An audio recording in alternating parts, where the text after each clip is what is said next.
अस्सलाम वालेकुम। आज मैं बीफ कोफ्ता कबाब बनाऊंगी।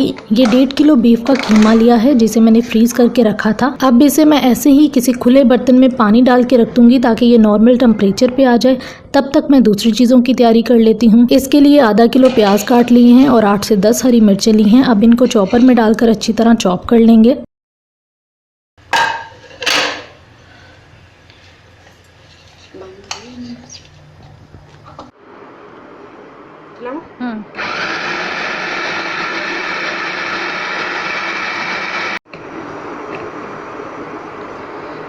चॉप करने के बाद इसे निकाल लें।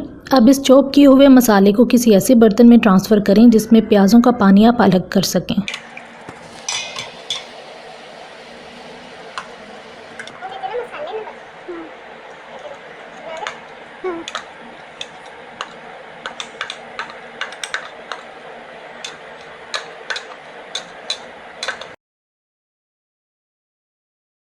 यहाँ मैंने एक छलनी ली है, इससे बहुत आसानी से पानी निकल जाएगा। इसकी जगह आप चाय वाली पोनी भी ले सकते हैं। अच्छा, प्याज़ों का पानी निकालना इसलिए ज़रूरी होता है क्योंकि अगर हम इनका पानी निकालने के बगैर कोफ्तों में मिक्स कर देंगे तो कोफ्ते टूट जाते हैं और नरम हो जाते हैं। इसलिए प्याज़ों को बिल्कुल खुश्क करके डालें।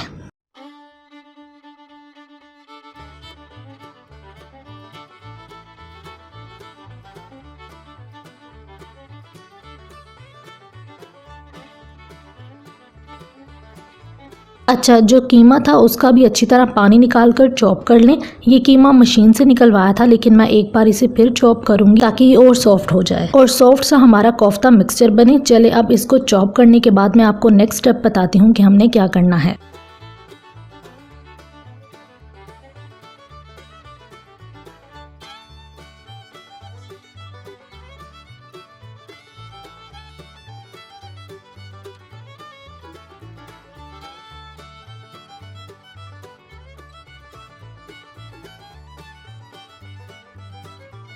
कीमा चॉप हो गया है और ये देखें कितना अच्छा और पहले से ज़्यादा फाइन हो गया है। अब इस कीमे में प्याज और हरी मिर्चें डाल दें और इसे अच्छे से मिक्स कर लें।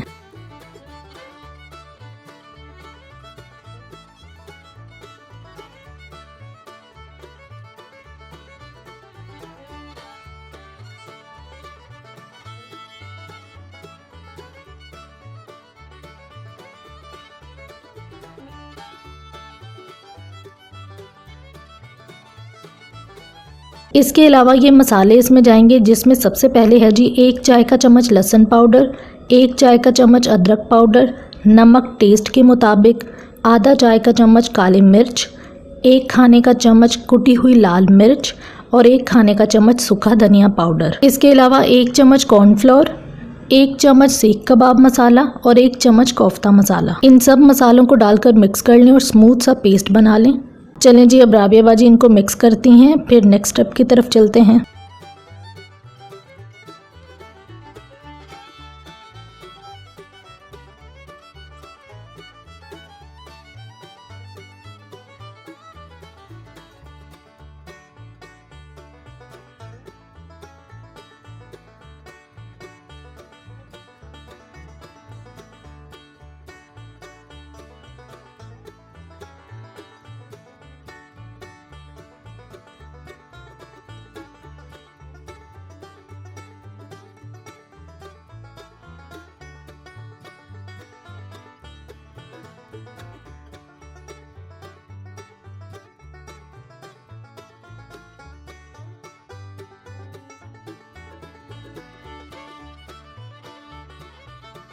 जब ये सब मसाले मिक्स हो जाएं तो एक अंडा भी इसमें शामिल कर दें। अंडा एक से ज़्यादा ना डालें वरना ये मिक्सचर ज़्यादा स्मूथ हो जाएगा। इसके अलावा आप इसमें बेसन भी भून कर डाल सकते हैं। इस वक्त मेरे पास अवेलेबल नहीं था तो मैंने शामिल नहीं किया, वरना मैं वो लास्ट में डालती हूँ, उससे कोफ्ते बहुत टेस्टफुल बनते हैं।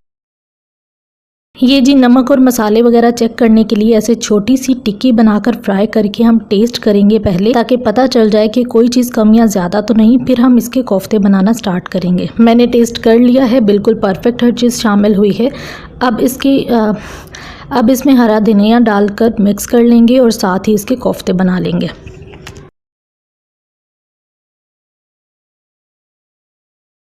आप अपने हिसाब से साइज लिमिट रख सकते हैं। राबिया बाजी ने इस तरह नॉर्मल साइज में बनाए हैं। चलें जी, ये कोफ्ता कबाब रेडी हैं। अब हम इनको फ्राई करते हैं। नेक्स्ट मेरी वीडियो कोफ्ता कबाब के सालन पे हो, क्योंकि आज मैं ये डिश नहीं बनाऊंगी, सिर्फ इनको फ्राई करके रखूंगी। कल मेरी चची इन लॉ फैसलाबाद से आ रही हैं, तो तब तक मैं इनको फ्रीज कर दूंगी और फिर नेक्स्ट डे इनको बनाऊंगी। पहले बना कर रख लें ऐसी चीज़ें तो काफ़ी टाइम बच जाता है। सबसे पहले मैंने अपनी अम्मी के हाथ के कोफ्ता कबाब, नरगिसी कबाब, अंडे कोफ्ते खाए थे और फिर उसके बाद मैंने अपनी बड़ी सिस्टर के हाथ के खाए, और लास्ट टाइम जब मैं मुल्तान गई थी तो मैंने अपनी मोमानी सास के हाथ के कोफ्ते खाए थे। सभी बहुत मज़े के बनाते हैं। तो उम्मीद है आज की वीडियो आपको अच्छी लगी होगी। तो अगर आपको मेरी वीडियो अच्छी लगे तो उसे लाइक करें, मेरे चैनल को सब्सक्राइब करें और बेल आइकन को भी प्रेस करें ताकि मेरी आने वाली तमाम वीडियोज़ के नोटिफिकेशन आपको मिलते रहें। Thanks for watching my videos. अल्लाह हाफिज़।